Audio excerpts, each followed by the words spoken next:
ଜୀବନ ଥିବା ଭିତରେ ସ୍ୱର୍ଗଲୋକର ଅନୁଭୂତି କିପରି କରିପାରିବା।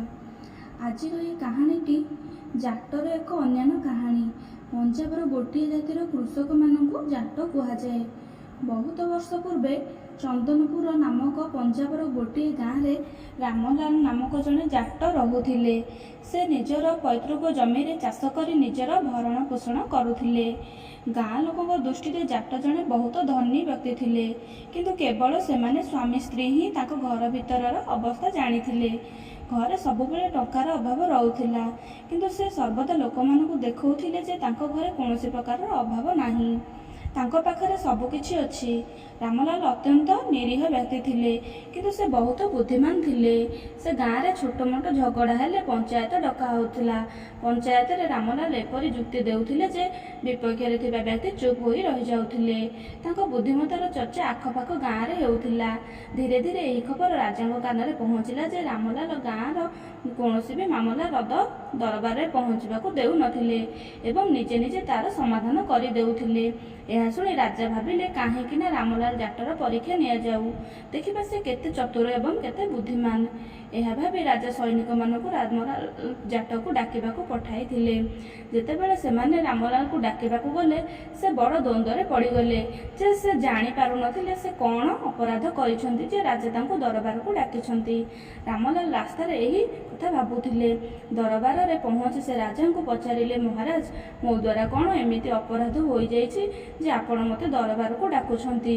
ରାଜା କହିଲେ, ନା ରାମଲାଲ, ତୁମେ କୌଣସି ଭୁଲ କରିନାହଁ। ପ୍ରକୃତ କଥା ହେଲା, ମୁଁ ତୁମ ଚତୁରତାର ପ୍ରଶଂସା ଶୁଣିଛି। ତୁମେ ତୁମର ବୁଦ୍ଧିମତ୍ତା ଦ୍ୱାରା ଲୋକଙ୍କ ବିବାଦ ଅତି ସହଜରେ ସମାଧାନ କରିପାର। ତୁମର ଯୁକ୍ତି ଏତେ ଶକ୍ତିଶାଳୀ ହୋଇଥାଏ ଯେ କେହି ତାର ଉତ୍ତର ଦେଇପାରନ୍ତି ନାହିଁ। ତେଣୁ ମୁଁ ଚାହୁଁଛି ଯେ ତୁମେ ବି ଏପରି କିଛି କାମ କର ଯାହା ଆଜି ପର୍ଯ୍ୟନ୍ତ କେହି କରିନାହାନ୍ତି। ରାମଲାଲ ଏହା ଶୁଣି ଚିନ୍ତାରେ ପଡ଼ିଗଲେ। କିଛି ସମୟ ଚିନ୍ତା କରିବା ପରେ ସେ କହିଲେ, ମହାରାଜ, ଏପରି କାମ ହଠାତ୍ ହୋଇପାରେ, କିନ୍ତୁ ଗୋଟିଏ ଦିନରେ ହୁଏ ନାହିଁ। ରାଜା କିଛି ବୁଝିପାରିଲେ ନାହିଁ ଯେ ରାମଲାଲ କ'ଣ କହିବାକୁ ଚାହୁଁଛନ୍ତି। ରାମଲାଲ ରାଜାଙ୍କୁ ପଠାଇ କହିଲେ, ମହାରାଜ, ଆପଣ ଏ ବିଷୟରେ ଅଧିକ ଚିନ୍ତା କରନ୍ତୁ ନାହିଁ। ଯଦି ଆପଣ ଚାହୁଁଛନ୍ତି ମୁଁ ଆପଣଙ୍କ ପାଇଁ ଏପରି କିଛି କରେ ଯାହା ଆଜି ପର୍ଯ୍ୟନ୍ତ କେହି କରିନାହିଁ, ତେବେ ଗୋଟିଏ ଦିନ ମୁଁ ନିଶ୍ଚିତ ଭାବରେ ଆପଣଙ୍କ ପାଇଁ ଏପରି କାମ କରିବି। ଦୟାକରି ମୋତେ ଏବେ ଅନୁମତି ଦିଅନ୍ତୁ। ରାଜାଙ୍କ ଠାରୁ ଅନୁମତି ନେଇ ରାମଲାଲ ଘରକୁ ଫେରି ଆସିଲେ। ଗୋଟିଏ ସପ୍ତାହ ପର୍ଯ୍ୟନ୍ତ ସେ କ'ଣ ଏମିତି କରିବେ ସେହି କଥା ଭାବି ଚିନ୍ତା ଚାଲିଥିଲେ। ତାପରେ ସେ ଦିନ ରାତିରେ ଶୋଇବା ସମୟରେ ରାମଲାଲ ତାଙ୍କ ସ୍ତ୍ରୀଙ୍କୁ କହିଲେ, ହେ ଭାଗ୍ୟବତୀ, କାଲି ସକାଳେ ମୋ ପାଇଁ 4-5ଟା ପରଟା କରିଦେବ ଏବଂ କିଛି ଆଚାର ମଧ୍ୟ ତା ସହିତ ରଖିଦେବ। ମୋତେ ଗୋଟିଏ ସ୍ଥାନକୁ ଯିବାକୁ ପଡ଼ିବ। ତା ପରଦିନ ସକାଳୁ ଉଠି ତାଙ୍କ ସ୍ତ୍ରୀ ପରଟା ତିଆରି କରି ଆଚାର ସହିତ ଏକ ଡବାରେ ରଖି କାନିରେ ବାନ୍ଧି ଏକ ଗଣ୍ଠୁଲି ତିଆରି କଲେ। ଜାଟ ସେହି ଗଣ୍ଠୁଲି ନେଇ ସକାଳୁ ଘରୁ ବାହାରିଗଲେ। ସେ ଜଙ୍ଗଲ ଆଡ଼କୁ ଯାଉଥିଲେ। ଜଙ୍ଗଲର ମଧ୍ୟଭାଗରେ ପହଞ୍ଚି ସେ ଦେଖିଲେ ଯେ ସେଠାରେ ଗୋଟିଏ ଛୋଟ ଗୁମ୍ଫା ଅଛି। ସେ ସେହି ଗୁମ୍ଫା ଭିତରକୁ ଗଲେ। ଗୁମ୍ଫାଟି ସମ୍ପୂର୍ଣ୍ଣ ସଫା ଥିଲା। ଏପରି ଲାଗୁଥିଲା ଯେପରି କେହି ସାଧୁ ସେଠାରେ ବସି ତପସ୍ୟା କରୁଥିଲେ ଏବଂ ଏବେ ସେହି ସ୍ଥାନ ଛାଡ଼ି ଚାଲି ଯାଇଛନ୍ତି। ରାମଲାଲ ସାରାଦିନ ସେଠାରେ ବସି ରହିଲେ ଏବଂ ସନ୍ଧ୍ୟା ହେବା ପରେ ଘରକୁ ଫେରିଲେ।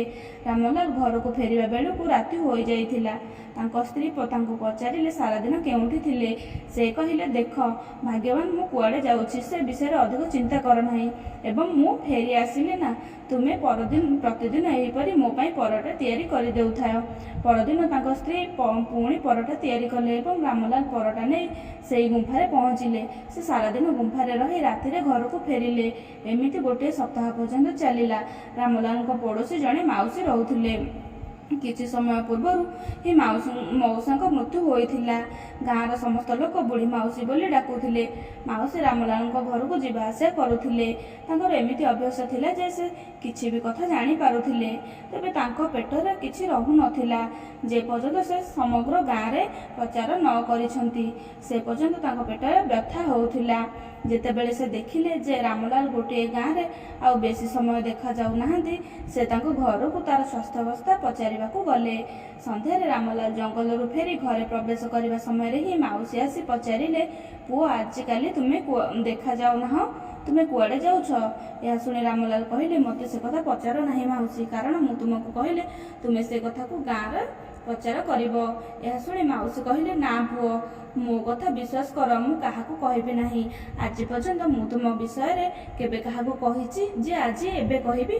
ଏହା ଶୁଣି ରାମଲାଲ ଟିକେ ମୁରୁକି ହସିଲେ ଓ କହିଲେ, ନା, ତୁମେ ଏପର୍ଯ୍ୟନ୍ତ ଏମିତି କରିନ, କିନ୍ତୁ ଭବିଷ୍ୟତରେ ଏହାର କିଛି ବିଶ୍ୱାସ ନାହିଁ, କାରଣ କଥାଟି ଏମିତି ଅଛି। ମାଉସୀ କୌତୂହଳ ବଢ଼ିବାକୁ ଲାଗିଲା। ସେ କାକୁତି ମିନତି ହୋଇ କହିଲା, ମୋତେ କୁହ ପୁଅ, କଥା କ'ଣ? ତୁମେ ଏତେ ଦିନ ଧରି କାହିଁକି ଦେଖାଯାଉନଥିଲ? କୁଆଡ଼େ ଯାଉଥିଲ? ଏହାପରେ ରାମଲାଲ କହିଲେ, ମାଉସୀ, ମୁଁ ସ୍ୱର୍ଗର ଯାତ୍ରା କରି ଫେରୁଛି। ମୋର ସ୍ୱର୍ଗର ଦେବତାମାନଙ୍କ ସହିତ ବସା ଉଠା ଅଛି। ଏକଥା ମାଉସୀଙ୍କ ବିଶ୍ୱାସ ହେଲା ନାହିଁ। ସେ କହିଲେ, ପୁଅ, ଏ ବିଷୟରେ ମୋତେ ମିଛ କୁହ ନାହିଁ। ରାମଲାଲ କହିଲା, ମୁଁ ତୁମ ରାଣ ଖାଇ କହୁଛି ଯେ ମୁଁ ସ୍ୱର୍ଗର ଯାତ୍ରା କରି ଫେରୁଛି। ଏହାପରେ ମାଉସୀ ସେହି ଜାଟର କଥା ଉପରେ ଭରସା ହୋଇଯାଇଥିଲା। ସେ କହିଲା, ପୁଅ, ମୋତେ ମଧ୍ୟ ସ୍ୱର୍ଗର ଯାତ୍ରା ନେଇଯାଅ। ତୁମେ ସ୍ୱର୍ଗକୁ ଯାଉଥିବା ବେଳେ ନିଶ୍ଚୟ ତୁମେ ତୁମ ମଉସାଙ୍କୁ ଦେଖୁଥିବ। ସେ କ'ଣ ମୋ ବିଷୟରେ ପଚାରୁଥିଲେ କି? ଏହା ଶୁଣି ରାମଲାଲ ହସି ହସି କହିଲେ, ମଉସା ବହୁତ ମଜା କରୁଛନ୍ତି ଏବଂ ସେ ମୋତେ ତୁମ ବିଷୟରେ ପଚାରିଲେ ଯେ ତୁମର ମାଉସୀ କ'ଣ ଏବେ ବି ସମସ୍ତଙ୍କ କଥା ଏପଟ ସେପଟ କରୁଛି କି? ଏହା ଶୁଣି ମାଉସୀଙ୍କୁ ଖରାପ ଲାଗିଲା। ସେ ମୁହଁ ମୋଡ଼ି କହିଲେ, ଦେଖ, ସେ ମରିଯାଇ ସ୍ୱର୍ଗରେ ଅଛନ୍ତି, କିନ୍ତୁ ଏପର୍ଯ୍ୟନ୍ତ ମୋତେ ଖରାପ କହିବା ବନ୍ଦ କରିନାହାନ୍ତି। ପୁଅ, ମୋତେ କୁହ ଯେ ତୁମ ମଉସା ମୋତେ ମନେ ରଖିଛନ୍ତି କି? ଏହା ଶୁଣି ରାମଲାଲ କହିଲେ, ହଁ ମାଉସୀ, ସେ ତୁମ କଥା ମନେ ପକାଉଛନ୍ତି। ସେ ମୋତେ କହୁଥିଲେ ଯେ ପରବର୍ତ୍ତୀ ସମୟରେ ତୁମକୁ ସ୍ୱର୍ଗ ଯିବା ପାଇଁ, କିନ୍ତୁ ମୁଁ ମନା କଲି। ମାଉସୀ କହିଲେ, ତୁମେ କାହିଁକି ମନା କଲ? ରାମଲାଲ ଏହା ଶୁଣି ଉତ୍ତର ଦେଲେ ଯେ ତୁମେ ଜାଣ ନାହିଁ ମାଉସୀ, ସ୍ୱର୍ଗକୁ ଯିବାକୁ କେତେ ଟଙ୍କା ଖର୍ଚ୍ଚ ହୁଏ। ମାଉସୀ କହିଲେ, ମୋତେ କୁହ, କେତେ ଟଙ୍କା ଖର୍ଚ୍ଚ ହେବ? ମୋ ଘରେ ଟଙ୍କାର ଅଭାବ ଅଛି କି? ଏହାପରେ ରାମଲାଲ ଚାରି ପାଖକୁ କହିଲେ, କାନ୍ଥର ମଧ୍ୟ କାନ ଅଛି। ମାଉସୀ, ଧୀରେ ଧୀରେ କୁହ, ମୁଁ ତୁମକୁ ବିଶ୍ୱାସ କରିପାରୁନାହିଁ। ତେଣୁ ପ୍ରଥମେ ତୁମେ ମୋତେ ଶପଥ କରି କୁହ ଯେ ତୁମେ ଗାଁର ଅନ୍ୟ କାହାକୁ ଆମର ସ୍ୱର୍ଗଯାତ୍ରା ବିଷୟରେ କିଛି କହିବ ନାହିଁ। ଏହା ଶୁଣି ମାଉସୀ କହିଲେ, ନା ପୁଅ, ମୁଁ କାହାକୁ କହିବି ନାହିଁ। ମୁଁ ଆଜି ପର୍ଯ୍ୟନ୍ତ ତୁମର କଥା କାହାକୁ କହିନାହିଁ। ଏହା ଶୁଣି ରାମଲାଲ ହସି ହସି କହିଲେ, ଠିକ୍ ଅଛି, ଏହି ଯାତ୍ରା ପାଇଁ ପ୍ରାୟ 400 ସ୍ୱର୍ଣ୍ଣମୁଦ୍ରା ଦେବାକୁ ପଡ଼ିବ। ମାଉସୀ ସଙ୍ଗେ ସଙ୍ଗେ ଘରକୁ ଯାଇ 400 ସ୍ୱର୍ଣ୍ଣମୁଦ୍ରା ଆଣି ରାମଲାଲଙ୍କ ହାତରେ ଥୋଇଦେଲେ ଏବଂ କହିଲେ, ତେବେ ପୁଅ, ତୁମେ ମୋତେ ସ୍ୱର୍ଗକୁ ଯାତ୍ରା ପାଇଁ କେବେ ନେବ? ରାମଲାଲ ଧୀରେ ଧୀରେ କହିଲେ, ଏସବୁ କରିବାକୁ ସମୟ ଲାଗେ। ମୋତେ ଭଗବାନଙ୍କ ଦୂତମାନଙ୍କ ସହିତ କଥା ହେବାକୁ ପଡ଼ିବ ଯେ ସେମାନେ ମୋତେ ପରବର୍ତ୍ତୀ ସମୟରେ ଯାତ୍ରା ପାଇଁ କେବେ ନେଇକି ଯିବେ। ମାଉସୀ ଚିନ୍ତା ନ କରି ଘରକୁ ଗଲେ ଏବଂ 2-3 ଦିନ ପର୍ଯ୍ୟନ୍ତ ଚାଲିଲା। ରାମଲାଲ ସକାଳେ ଗୁମ୍ଫାକୁ ଯାଇ ସାରାଦିନ ଶୋଇ ରହୁଥିଲେ ଏବଂ ରାତିରେ ଫେରି ଆସୁଥିଲେ। ଅନ୍ୟପକ୍ଷରେ ରାଜାଙ୍କ ଚିନ୍ତା ବଢ଼ିବାରେ ଲାଗିଲା। ରାମଲାଲଙ୍କୁ କହିବାର ପ୍ରାୟ 2 ସପ୍ତାହ ବିତିଗଲାଣି, କିନ୍ତୁ ଏପର୍ଯ୍ୟନ୍ତ କୌଣସି କାମ କରିନଥିଲେ। ତେଣୁ ସେ ପୁଣି ଥରେ ରାମଲାଲଙ୍କୁ ଡାକିବା ପାଇଁ ସୈନିକମାନଙ୍କୁ ପଠାଇଲେ। ସୈନିକମାନେ ରାମଲାଲଙ୍କ ଘର ପାଖରେ ପହଞ୍ଚିବା ପରେ ପ୍ରଥମେ ମାଉସୀଙ୍କୁ ଦେଖିଲେ। ସେମାନେ ମାଉସୀଙ୍କୁ ପଚାରିଲେ ଯେ ରାମଲାଲ ଘରେ ଅଛନ୍ତି କି? ସେ ଉତ୍ତର ଦେଲେ, ମହାଶୟ, ଆଜିକାଲି ରାମଲାଲ ତ ଅନ୍ୟ କାମରେ ବ୍ୟସ୍ତ ଅଛନ୍ତି। ଏହା ଶୁଣି ସୈନିକ ପଚାରିଲେ, ସେ କେଉଁଠି ଅଛନ୍ତି? ଏହାପରେ ମାଉସୀ ଚୁପ୍ ରହିବାକୁ ବହୁତ ଚେଷ୍ଟା କଲେ, କିନ୍ତୁ କଥାରେ ଅଛି, ପ୍ରକୃତିରେ ନଇବ ମୁଛନ୍ତି। ସେମିତି ମାଉସୀଙ୍କ ପେଟରେ କଥା କେମିତି ହଜମ ହେବ? ସେ ଯେତେବେଳେ ଚେଷ୍ଟା କରିଲେ ନ କହିବା ପାଇଁ, କିନ୍ତୁ ରହିପାରିଲେ ନାହିଁ। ସେ ସେହି ସୈନିକ 2 ଜଣଙ୍କୁ କହିଲେ, ରାମଲାଲ ବର୍ତ୍ତମାନ ସ୍ୱର୍ଗଯାତ୍ରାରେ ବ୍ୟସ୍ତ ଅଛନ୍ତି। ଏହା ଶୁଣି କହିଲେ ଓ ମାଉସୀଙ୍କୁ କହିଲେ, ଆମେ ମଧ୍ୟ ସ୍ୱର୍ଗକୁ ଯିବାକୁ ଚାହୁଁଛୁ। ତୁମେ ଆମ କଥା ରାମଲାଲଙ୍କୁ କୁହ, ଯଦ୍ୱାରା ସେ ଆମକୁ ମଧ୍ୟ କୌଣସି ପ୍ରକାର ସ୍ୱର୍ଗକୁ ସାଙ୍ଗରେ ନେବେ। ଏହାପରେ ବିଚରା ମାଉସୀ ଅସହାୟ ଥିଲେ। ରାତିରେ ରାମଲାଲ ଯେତେବେଳେ ଘରକୁ ଫେରିଲେ, ପୂର୍ବରୁ ହିଁ ମାଉସୀ 2 ସୈନିକ ତାଙ୍କ ଘରେ ଅପେକ୍ଷା କରି ଅଛନ୍ତି। ରାମଲାଲଙ୍କୁ ଦେଖି ମାଉସୀ ଥରଥର କଣ୍ଠରେ କହିଲେ ଯେ ରାମଲାଲ, ମୁଁ ଭୁଲରେ ଏହି ସୈନିକମାନଙ୍କୁ କହିଦେଲି ଯେ ଆମେ ସ୍ୱର୍ଗଯାତ୍ରାରେ ଯାଉଛୁ, ତେଣୁ ସେମାନେ ମଧ୍ୟ ଆମ ସହିତ ଯିବାକୁ ଚାହୁଁଛନ୍ତି। ଏହା ଶୁଣି ରାମଲାଲ କହିଲେ, ଯଦି ତୁମେ କହୁଛ ମାଉସୀ, ତେବେ ଠିକ୍ ଅଛି, ଆମେ ଏହି 2 ଜଣଙ୍କୁ ସାଙ୍ଗରେ ମଧ୍ୟ ନେଇଯିବା, କିନ୍ତୁ ଏବେ ମନେ ରଖ, ଆଉ କାହାକୁ କହିବ ନାହିଁ, ନଚେତ୍ ସମସ୍ତେ ଯିବାକୁ ଇଚ୍ଛୁକ ରହିବେ। ତାପରେ ମାଉସୀ କହିଲେ, ନା ପୁଅ, ମୁଁ ଆଉ କାହାକୁ କହିବି ନାହିଁ। ଉଭୟ ସୈନିକ ରାମଲାଲଙ୍କୁ ହାତ ଯୋଡ଼ି କହିଲେ, ରାମଲାଲ, ଆମକୁ ସ୍ୱର୍ଗ ଯାତ୍ରାରେ ତୁମ ସହିତ ନେଇଯାଅ। ଆମେ ବଞ୍ଚିଥିବା ବେଳେ ହିଁ ସ୍ୱର୍ଗ ଦେଖିନେବୁ। ରାମଲାଲ କହିଲେ, ଦେଖ ଭାଇ, ଏଥିରେ ବହୁତ ଟଙ୍କା ଖର୍ଚ୍ଚ ହୁଏ। ସୈନିକମାନେ ପଚାରିଲେ, କେତେ ଖର୍ଚ୍ଚ ହେବ? ଆମର ଟଙ୍କାର କୌଣସି ଅଭାବ ନାହିଁ। ରାମଲାଲ କହିଲେ ଯେ ତୁମ ଦୁହିଁଙ୍କ ପାଇଁ 2000 ସ୍ୱର୍ଣ୍ଣମୁଦ୍ରା ଲାଗିବ। ଉଭୟ ସୈନିକ ସେମାନଙ୍କ ଘରକୁ ଯାଇ ପ୍ରତ୍ୟେକ 1000 ଲେଖାଏଁ ସ୍ୱର୍ଣ୍ଣମୁଦ୍ରା ଆଣି ରାମଲାଲଙ୍କୁ ଦେଇ କହିଲେ, ଭାଇମାନେ, ମୁଁ ପ୍ରଥମରୁ ତୁମମାନଙ୍କୁ କହିଦେଉଛି ଯେ ଏସବୁ କରିବାକୁ ସମୟ ଲାଗିବ। ମୋତେ ଦେବଦୂତମାନଙ୍କ ସହିତ କଥା ହେବାକୁ ପଡ଼ିବ। ସେମାନେ ଅଧିକ ଲୋକଙ୍କୁ ସାଙ୍ଗରେ ନେଇଯାଆନ୍ତି ନାହିଁ, ତେଣୁ ମୋତେ ସେମାନଙ୍କୁ ଟଙ୍କା ଦେଇ ରାଜି କରାଇବାକୁ ପଡ଼ିବ। ସୈନିକମାନେ ଖୁସି ହୋଇ ରାଜପ୍ରସାଦକୁ ଫେରିଗଲେ। ଏହିପରି ଭାବରେ ଆଉ ଗୋଟିଏ ସପ୍ତାହ ବିତିଗଲା। ମାଉସୀ ରାମଲାଲଙ୍କୁ ଦେଖି ପଚାରିଲେ, ପୁଅ, ସ୍ୱର୍ଗଯାତ୍ରା ଆଉ କେତେ ସମୟ ଲାଗିବ? ରାମଲାଲ ତାଙ୍କୁ ବୁଝାଇ କହିଲେ ଯେ ସ୍ୱର୍ଗର ଦୂତମାନଙ୍କ ସହିତ କଥାବାର୍ତ୍ତା ଚାଲିଛି। ତାପରେ ବିଚାରି ଚୁପ୍ ରହିଗଲେ। ଏପଟେ ସ୍ୱର୍ଗକୁ ଯାତ୍ରା କରିବା ଅପେକ୍ଷା କରିଥିବା ଦୁଇ ଜଣଙ୍କ ମଧ୍ୟରୁ ଜଣେ ଭାବିଲା, ଯଦି ଆମେ ରାଜାଙ୍କୁ ଏହି କଥା କହିଦେବା ତେବେ ସେ ଆମକୁ ବହୁତ ପୁରସ୍କାର ଦେବେ। ମୋ ଯୋଗୁଁ ରାଜାଙ୍କୁ ମଧ୍ୟ ସ୍ୱର୍ଗଯାତ୍ରା କରିବାର ସୁଯୋଗ ମିଳିବ। ସେ ତା ବନ୍ଧୁ ସହିତ ଏ ବିଷୟରେ କଥା ହେଲା ଏବଂ ସେ ମଧ୍ୟ ରାଜି ହୋଇଗଲା। ତାପରେ ସେମାନେ ରାଜପ୍ରସାଦକୁ ଯାଇ ରାଜାଙ୍କୁ କହିଲେ ଯେ ମହାରାଜ, ରାମଲାଲ ସ୍ୱର୍ଗକୁ ଯାଇଥିବାରୁ ସେ ଦରବାରରେ ଉପସ୍ଥିତ ହୋଇପାରୁନାହାନ୍ତି। ସେ ଏବେ ଯାତ୍ରା କରି ଫେରି ଆସିଛନ୍ତି। ଏବେ ପୁଣି ସେ ଆମକୁ ସେଠାକୁ ନେବା ପାଇଁ ପ୍ରସ୍ତୁତିରେ ବ୍ୟସ୍ତ ଅଛନ୍ତି। ରାଜା ଏହା ଶୁଣିବା ପରେ ତାଙ୍କ ମନରେ ଏକଥା ଆସିଲା ଯେ ଜୀବିତ ଥିଲାବେଳେ କେହି କିପରି ସ୍ୱର୍ଗକୁ ଯାଇପାରିବେ, କିନ୍ତୁ ସୈନିକମାନେ ତାଙ୍କୁ ବୁଝାଇ ଦେଲେ। ଏବେ ରାଜା ମଧ୍ୟ ଇଚ୍ଛା କଲେ ଯେ ମୁଁ ମଧ୍ୟ ଜୀବିତ ଥିବାବେଳେ ଥରେ ସ୍ୱର୍ଗକୁ ଯିବା କଥା। ମୁଁ ଏ ଦେଶର ରାଜା, ରାମଲାଲ ମୋତେ କିପରି ମନା କରିପାରିବ? ଏପରି ଭାବି ସେ ସୈନିକମାନଙ୍କୁ କହିଲେ ଯେ ଆଜି ରାତିରେ ମୁଁ ବି ରାମଲାଲଙ୍କ ସହ ଦେଖା କରିବାକୁ ଯିବି, କାରଣ ମୁଁ ବି ସ୍ୱର୍ଗଯାତ୍ରାରେ ଯିବି। ଯେତେବେଳେ ସୈନିକମାନେ ରାଜାଙ୍କୁ ନେଇ ରାମଲାଲଙ୍କ ଘରେ ପହଞ୍ଚିଲେ, ରାମଲାଲଙ୍କ ସ୍ତ୍ରୀ କହିଲେ, ମହାରାଜ, ମୋ ସ୍ୱାମୀ ଏବେ ଘରେ ନାହାନ୍ତି। ସେ ବିଳମ୍ବିତ ରାତିରେ ଘରକୁ ଆସିବେ। ସେ କୌଣସି ଯାତ୍ରା ପାଇଁ ପ୍ରସ୍ତୁତ ହେଉଛନ୍ତି। ମୁଁ ବହୁତ କିଛି ଜାଣିନାହିଁ। ରାଜା କହିଲେ, ଠିକ୍ ଅଛି, ଆମେ ତାଙ୍କ ପାଇଁ ଅପେକ୍ଷା କରିବୁ। କିଛି ସମୟ ପରେ ରାମଲାଲ ଘରେ ପହଞ୍ଚି ଯେତେବେଳେ ରାଜାଙ୍କୁ ଦେଖିଲେ, ସେ ଆଶ୍ଚର୍ଯ୍ୟ ହେଲେ ନାହିଁ। ସର୍ବୋପରି ସେ ଜାଣିଥିଲେ ଯେ ସୈନିକମାନେ ରାଜାଙ୍କୁ ନିଶ୍ଚିତ ରୂପେ ସ୍ୱର୍ଗର ଯାତ୍ରା କଥା କହିଥିବେ। ପରୋକ୍ଷରେ ସେ ଏହା ହିଁ ଚାହୁଁଥିଲେ। ରାଜାଙ୍କୁ ନମସ୍କାର କରିବା ପରେ ରାମଲାଲ ରାଜଦରବାରରେ ଉପସ୍ଥିତ ନ ରହିବା ପାଇଁ କ୍ଷମା ମାଗିଲେ ଏବଂ ସେଠାକୁ ଆସିବାର ଉଦ୍ଦେଶ୍ୟ ପଚାରିଥିଲେ। ଉତ୍ତରରେ ରାଜା କହିଲେ, ରାମଲାଲ, ମୁଁ ଶୁଣିଛି ଯେ ତୁମେ ସ୍ୱର୍ଗଯାତ୍ରାରୁ ଫେରି ଆସିଛ ଏବଂ ଏବେ ପୁଣି ମୋର ଦୁଇ ସୈନିକ ସହିତ ସ୍ୱର୍ଗକୁ ଯାତ୍ରାକୁ ଯାଉଛ, ତେଣୁ ମୁଁ ମଧ୍ୟ ସ୍ୱର୍ଗକୁ ଯିବାକୁ ଚାହୁଁଛି। ରାମଲାଲ କହିଲେ, ମହାରାଜ, ଈଶ୍ୱରଙ୍କ ଦୂତ ମାନେ ରାଗିଯିବେ ଏବଂ ମୋ ଉପରେ ବିରକ୍ତ ହେବେ ଯେ ତୁମେ ଏତେ ଲୋକଙ୍କୁ ସ୍ୱର୍ଗକୁ ନେଇଯିବାକୁ ଚାହୁଁଛ। କିନ୍ତୁ ମହାରାଜ, ପ୍ରଶ୍ନ ଏଠି ଆପଣଙ୍କର, ତେଣୁ ମୁଁ କିପରି ମନା କରିପାରିବି? ମୋତେ ସେମାନଙ୍କୁ ବୁଝାଇବାକୁ ପଡ଼ିବ। ଏଥିପାଇଁ ଖର୍ଚ୍ଚ ଅଧିକ ହେବ। ରାଜା କହିଲେ, ମୋତେ କୁହ, କେତେ ଖର୍ଚ୍ଚ ହେବ? ସେ ଉତ୍ତର ଦେଲେ, ମହାରାଜ, ଅତି କମ୍ରେ 20,000 ସ୍ୱର୍ଣ୍ଣମୁଦ୍ରା ଆବଶ୍ୟକ ହେବ। ରାଜା ତୁରନ୍ତ ତାଙ୍କ ସୈନ୍ୟମାନଙ୍କୁ ପଠାଇ 20,000 ସ୍ୱର୍ଣ୍ଣମୁଦ୍ରା ଆଣି ରାମଲାଲଙ୍କୁ ଦେଲେ ଏବଂ କହିଲେ, ତୁମେ ଯଥାଶୀଘ୍ର ସ୍ୱର୍ଗଯାତ୍ରା ପାଇଁ ପ୍ରସ୍ତୁତ କର। ଆମକୁ ଶୀଘ୍ର ସ୍ୱର୍ଗକୁ ଯିବାକୁ ପଡ଼ିବ। କଥାଟି ନିଶ୍ଚିତ କରିବା ପରେ ରାଜା ଦରବାରକୁ ଫେରିଗଲେ। ରାମଲାଲ ପରଦିନ ପୁଣି ଗୁମ୍ଫାରେ ପହଞ୍ଚିଲେ ଏବଂ ସାରାଦିନ ଗୁମ୍ଫାରେ ରହି ବହୁତ ଚିନ୍ତା କଲେ ଯେ ଆଗକୁ କ'ଣ କରିବେ। ସେ ମନରେ ଯୋଜନା ମଧ୍ୟ କରିନେଲେ ଏବଂ ରାତିରେ ନିଜ ଘରକୁ ଫେରି ଆସିଲେ। ଏହି ସମୟରେ ମହାରାଜ ସମୟ ସମୟରେ ତାଙ୍କ ସୈନିକମାନଙ୍କୁ ଜାଣିବା ପାଇଁ ପଠାଉଥିଲେ ଯେ ସ୍ୱର୍ଗଯାତ୍ରାକୁ କେବେ କରିବେ। ରାମଲାଲ କୌଣସି ନା କୌଣସି ବାହାନା କରି ସେମାନଙ୍କୁ ବୁଝାଇ ଦେଉଥିଲେ। ବର୍ତ୍ତମାନ ରାମଲାଲଙ୍କ ପାଖରେ ବହୁତ ଟଙ୍କା ଥିଲା, କାରଣ ରାଜା ଏବଂ ସୈନିକମାନେ ଯାତ୍ରା ପାଇଁ ଏତେ ଟଙ୍କା ଦେଇଥିଲେ। ତେଣୁ ଗୋଟିଏ ଦିନ ରାତିରେ ରାମଲାଲ ବଜାରକୁ ଗଲେ। ସେଠାରୁ ସେ ଏକ ବଳଦ ଏବଂ ମୋଟା ଦଉଡ଼ି କିଣିଲେ ଏବଂ ସେ ଘର ପଛପଟେ ସେ ବଳଦକୁ ଏକ ଗଛରେ ବାନ୍ଧିଦେଲେ ଓ ଘରେ ମୋଟା ଦଉଡ଼ିକୁ ଲୁଚାଇ ଦେଲେ। ପରଦିନ ସେ ସୈନିକମାନଙ୍କୁ ଖବର ପଠାଇଲେ ଯେ ଆମକୁ ଯାତ୍ରା ପାଇଁ ଯିବାକୁ ପଡ଼ିବ, ତେଣୁ ରାତିରେ ମହାରାଜଙ୍କୁ ନେଇ ତାଙ୍କ ଘରକୁ ଆସିବାକୁ ହେବ। ସେ ମାଉସୀଙ୍କୁ ମଧ୍ୟ ବାର୍ତ୍ତା ପଠାଇଲେ। ରାମଲାଲ ସମସ୍ତଙ୍କୁ ଘର ଜଙ୍ଗଲ ଆଡ଼କୁ ଟିକେ ଦୂରକୁ ନେଇଗଲେ ଏବଂ ସୁନ୍ଦର ଭାବରେ ବୁଝାଇ କହିଲେ, ଦେଖନ୍ତୁ, ମୁଁ ସମସ୍ତଙ୍କ କଥା ବୁଝାଇବାକୁ ଚାହୁଁଛି। ସ୍ୱର୍ଗକୁ ଯିବାର ରାସ୍ତା ବହୁତ ଭୟଙ୍କର। ଆପଣ ସମସ୍ତେ ଭୟଭୀତ ହେବେ। ସେଥିପାଇଁ ମୁଁ ସମସ୍ତଙ୍କ ଆଖିରେ ଏକ ପଟି ବାନ୍ଧିଦେବି। ସ୍ୱର୍ଗକୁ ଯିବାର ପଥ ବହୁତ କଷ୍ଟକର ଏବଂ ଅଙ୍କାବଙ୍କା, ତେଣୁ ମୁଁ ଆପଣମାନଙ୍କୁ ଗୋଟିଏ ଦଉଡ଼ି ଦେବି। ସମସ୍ତେ କଡ଼ାକଡ଼ି ଭାବରେ ଦଉଡ଼ିକୁ ଧରିବ। ଯେଉଁଠାରେ ହାତ ଖସିଯିବ ସେଠାରେ ଯାତ୍ରା ବନ୍ଦ ହୋଇଯିବ। ଏହା ଶୁଣି ସମସ୍ତେ ରାଜି ହୋଇଗଲେ। ସମସ୍ତେ ନିଜ ନିଜ ଆଖିରେ ପଟି ବାନ୍ଧିଲେ। ରାମଲାଲ ପୂର୍ବରୁ ହିଁ ବଳଦକୁ ନେଇ ଜଙ୍ଗଲରେ ଛାଡ଼ିଦେଲେ। ତାପରେ ସେ ବଳଦ ବେକରେ ସେ ମୋଟା ଦଉଡ଼ିକୁ ବାନ୍ଧି ସମସ୍ତଙ୍କ ହାତରେ ଦଉଡ଼ିଟି ଧରାଇଦେଲେ ଏବଂ କହିଲେ, ଏହି ଦଉଡ଼ିକୁ କଡ଼ାକଡ଼ି ଧରି ରଖ। ମୁଁ ଯାଇ ଦେଖୁଛି ଯେ ଦେବଦୂତମାନଙ୍କ ରଥ ଆସିଛି କି ନାହିଁ। କିଛି ସମୟ ପରେ ଢୋଲ ଶବ୍ଦ ବାଜିବା ଆରମ୍ଭ ହେଲା। ସମସ୍ତେ ଭାବିଲେ ଯେ ଦେବଦୂତଙ୍କ ରଥ ଆସିଯାଇଛି, ତେଣୁ ଢୋଲର ଶବ୍ଦ ଶୁଭୁଛି। ରାମଲାଲ ଜଙ୍ଗଲରେ ଲୁଚାଇ ରଖିଥିବା ଢୋଲ ବଜାଉଥିଲେ। କିଛି ସମୟ ପରେ ରାମଲାଲ ସେମାନଙ୍କ ପାଖକୁ ଆସି କହିଲେ, ଦେଖ, ଦେବଦୂତ ଆସିଯାଇଛନ୍ତି। ଆପଣମାନେ ସମସ୍ତେ ସ୍ୱର୍ଗଯାତ୍ରା ପାଇଁ ପ୍ରସ୍ତୁତ କି?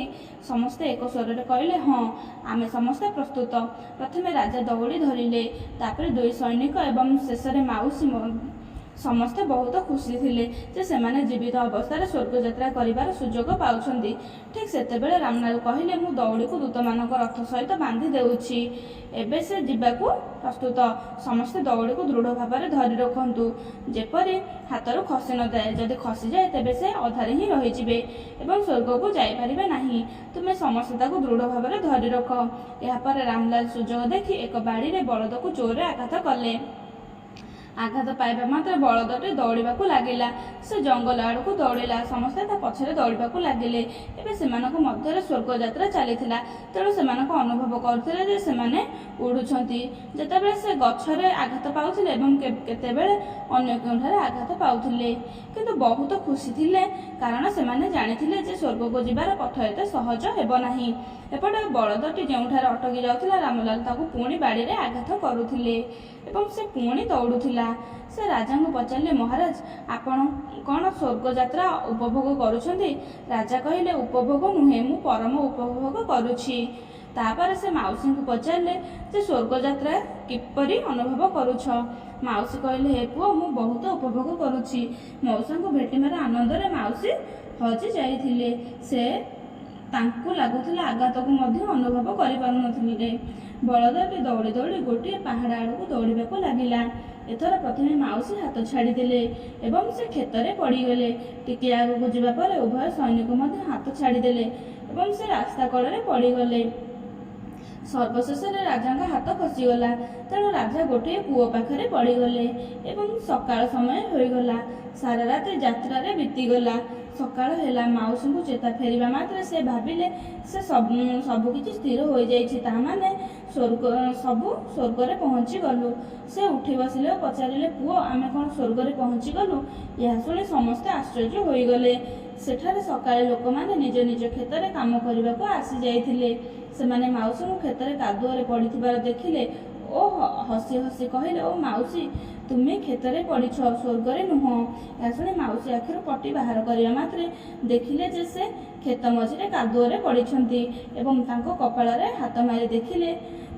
ସେ କହିଲେ, ଓ ମୋ ହାତରୁ ଦଉଡ଼ି ଖସିଗଲା, ମୁଁ ପୃଥିବୀରେ ପଡ଼ିଗଲୁ ଏବଂ ସେମାନେ ସମସ୍ତେ ନିଶ୍ଚୟ ସ୍ୱର୍ଗରେ ପହଞ୍ଚିଥିବେ। ଏବେ ମୁଁ ଏଠାରେ ପୃଥିବୀରେ ରହିଗଲି।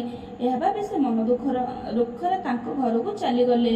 ଅନ୍ୟପଟରେ ରାସ୍ତା କଡ଼ରେ ଶୋଇଥିବା ସୈନିକମାନେ ବାରମ୍ବାର ସେହି କଥା ଦୋହରାଉଥିଲେ ଯେ ଆମେ ସ୍ୱର୍ଗରେ ପହଞ୍ଚିଗଲୁ।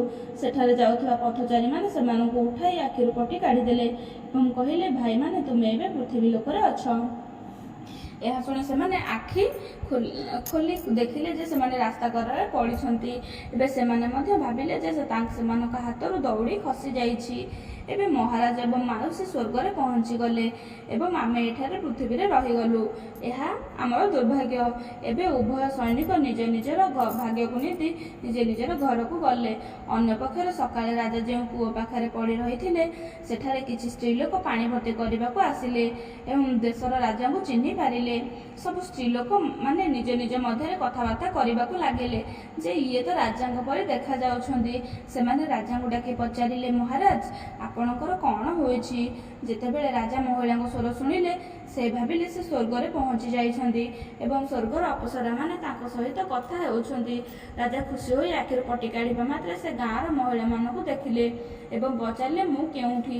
ସେମାନେ କହିଲେ, ମହାରାଜ, ଆପଣ ମୂର୍ଚ୍ଛିତ ହୋଇ କୂଅ ପାଖରେ ଅଛନ୍ତି, ସ୍ୱର୍ଗରେ ନୁହେଁ। ଆପଣଙ୍କର କ'ଣ ହୋଇଛି? ଏବେ ରାଜା ବହୁତ ଲଜ୍ଜିତ ହେଲେ। ସେ ଭାବିଲେ ଯେ ମୋ ହାତରୁ ଦଉଡ଼ି ଖସିଗଲା ଏବଂ ମୁଁ ଏଠାରେ ରହିଗଲି। ଏପର୍ଯ୍ୟନ୍ତ ସେ ବୁଢ଼ୀ ମାଉସୀ ଏବଂ ଉଭୟ ସୈନିକ ସ୍ୱର୍ଗରେ ପହଞ୍ଚି ଯାଇଥିବେ ଏବଂ ମୁଁ ଦେଶର ରାଜା ହୋଇ ଏଠାରେ ପଡ଼ିଛି। ଛି ଛି, କି ଲଜ୍ଜା! ତାପରେ ରାଜାଙ୍କ ଆଦେଶରେ ଗୋଟିଏ ଘୋଡ଼ାର ବ୍ୟବସ୍ଥା କରାଯାଇଥିଲା। ରାଜା ଘୋଡ଼ା ଉପରେ ବସି ରାଜଦରବାରରେ ପହଞ୍ଚିଲେ ଏବଂ ସେଠାରେ ପହଞ୍ଚିବା ପରେ ପ୍ରଥମେ ସେ ସ୍ନାନ କଲେ ଏବଂ ପୋଷାକ ପରିବର୍ତ୍ତନ କଲେ। ତାପରେ ସୈନିକମାନଙ୍କୁ ପଠାଇ ରାମଲାଲଙ୍କୁ ଡାକିବା ପାଇଁ। ଯେତେବେଳେ ସୈନିକମାନେ ରାମଲାଲଙ୍କ ଘରେ ପହଞ୍ଚିଲେ, ରାମଲାଲଙ୍କ ସ୍ତ୍ରୀ କହିଲେ, ସେ ତ ରାଜାଙ୍କ ସହିତ ଯାଇଥିଲେ ଏବଂ ଏପର୍ଯ୍ୟନ୍ତ ଆସିନାହାନ୍ତି। ତୁମେ କ'ଣ ରାଜାଙ୍କ ଘରୁ ଆସିଛ? ଏହା ଶୁଣି ସୈନିକମାନେ ରାଜଦରବାରକୁ ଦୌଡ଼ିଗଲେ ଏବଂ ରାଜାଙ୍କୁ ସମସ୍ତ କଥା କହିଲେ। ରାଜା ଏବେ ମନେ ମନେ ଭାବିବାକୁ ଲାଗିଲେ ଯେ ହୁଏତ ମୋ ହାତରୁ ଦୌଡ଼ି ଖସିଗଲା, ମୁଁ ତଳେ ପଡ଼ିଗଲି। ରାମଲାଲ ଓ ଅନ୍ୟମାନଙ୍କ ସହିତ ସ୍ୱର୍ଗରେ ପହଞ୍ଚିଗଲେ। କିଛି ସମୟ ପରେ ରାଜାଙ୍କ ସହିତ ଯାଇଥିବା ସେହି ସୈନିକମାନେ ମଧ୍ୟ ରାଜଦରବାରରେ ଉପସ୍ଥିତ ହେଲେ। ସେମାନେ ଆହତ ହୋଇ ଖଣ୍ଡିଆ ଖାବରା ହୋଇ ଆସିଥିଲେ। ରାଜା ସେମାନଙ୍କୁ ଦେଖିବା ମାତ୍ରେ ତୁରନ୍ତ କହିଲେ, ତୁମେମାନେ ଏଠାରେ କ'ଣ କରୁଛ? କ'ଣ ତୁମ ହାତରୁ ବି ଦୌଡ଼ି ଖସିଗଲା କି? ତୁମେ ବି ସ୍ୱର୍ଗରେ ପହଞ୍ଚି ପାରିନାହଁ? ଏବେ ରାଜା ନିଜକୁ ଆହୁରି ଲଜ୍ଜିତ ଅନୁଭବ କରିବାକୁ ଲାଗିଲେ ଯେ ଦେଖ, ଜଣେ ବୁଢ଼ୀ ମହିଳା ସ୍ୱର୍ଗରେ ପହଞ୍ଚିଗଲେ ଏବଂ ଆମେ ସମସ୍ତେ ଶକ୍ତିଶାଳୀ ଲୋକ ହୋଇ ତଳେ ପଡ଼ିଗଲୁ। କିଛି ସମୟ ପରେ ରାମଲାଲ ମଧ୍ୟ ରାଜଦରବାରରେ ଉପସ୍ଥିତ ହୋଇ ରାଜାଙ୍କୁ କହିଲେ, ମହାରାଜ, ସ୍ୱର୍ଗକୁ ଯାତ୍ରା କିପରି ହେଲା? ଏହା ଶୁଣି ରାଜା ଆଶ୍ଚର୍ଯ୍ୟ ହୋଇଗଲେ। ରାମଲାଲ ହସି ହସି କହିଲେ, ମହାରାଜ, ପ୍ରକୃତରେ ଆପଣମାନେ କୌଣସି ସ୍ୱର୍ଗଯାତ୍ରା କରିନାହାନ୍ତି। ଏହା କହି ରାମଲାଲ ରାଜଦରବାରରେ ସମ୍ପୂର୍ଣ୍ଣ ସତ୍ୟ ଉପସ୍ଥାପନ କଲେ। ଏହା ଶୁଣି ରାଜା କ୍ରୋଧିତ ହୋଇଗଲେ ଏବଂ କଠୋର ଭାବରେ କହିଲେ, ସାବଧାନ ରାମଲାଲ, ଆପଣଙ୍କ ସାହସ କେମିତି ହେଲା ଆମ ସହିତ ଏପରି କରିବା ପାଇଁ? ଏହି ପରିହାସ ଆପଣଙ୍କୁ ବହୁତ ମହଙ୍ଗା ପଡ଼ିବ। ଏବେ ରାମଲାଲ ହାତ ଯୋଡ଼ି କହିଲେ, ମହାରାଜ, ଦୟାକରି ନିର୍ବୁଦ୍ଧତାକୁ କ୍ଷମା କରନ୍ତୁ, କିନ୍ତୁ ଆପଣ ନିଜେ କହିଥିଲେ ଯେ ଏପରି କିଛି କର ଯାହା ଆଜି ପର୍ଯ୍ୟନ୍ତ କେହି କରିନାହାନ୍ତି। ତେବେ ମୋତେ କୁହନ୍ତୁ ମହାରାଜ, କେହି ଆପଣଙ୍କୁ ଏପରି ସ୍ୱର୍ଗର ଯାତ୍ରାକୁ କରାଇଥିଲେ କି? ଏବେ ରାଜା ହସିବାକୁ ଲାଗିଲେ ଏବଂ ମନେ ମନେ ଭାବିବାକୁ ଲାଗିଲେ ଯେ ରାମଲାଲ ତ ଠିକ୍ କହୁଛନ୍ତି। ଏକଥା ସତ ଯେ ମୋର ଅପମାନ ହୋଇଛି, କିନ୍ତୁ ମୁଁ ସ୍ୱର୍ଗଯାତ୍ରା ମଧ୍ୟ ଉପଭୋଗ କରିଥିଲି। ତେଣୁ ଏଥିରେ ମୁଁ ହିଁ ଦୋଷୀ। ମୋତେ ଏହା ଭାବିବାର ଥିଲା ଯେ ଜୀବିତ ଅବସ୍ଥାରେ କେହି କ'ଣ ସ୍ୱର୍ଗକୁ ଯାଇପାରିବେ କି? ଏଥିରେ ରାମଲାଲର ଦୋଷ କ'ଣ?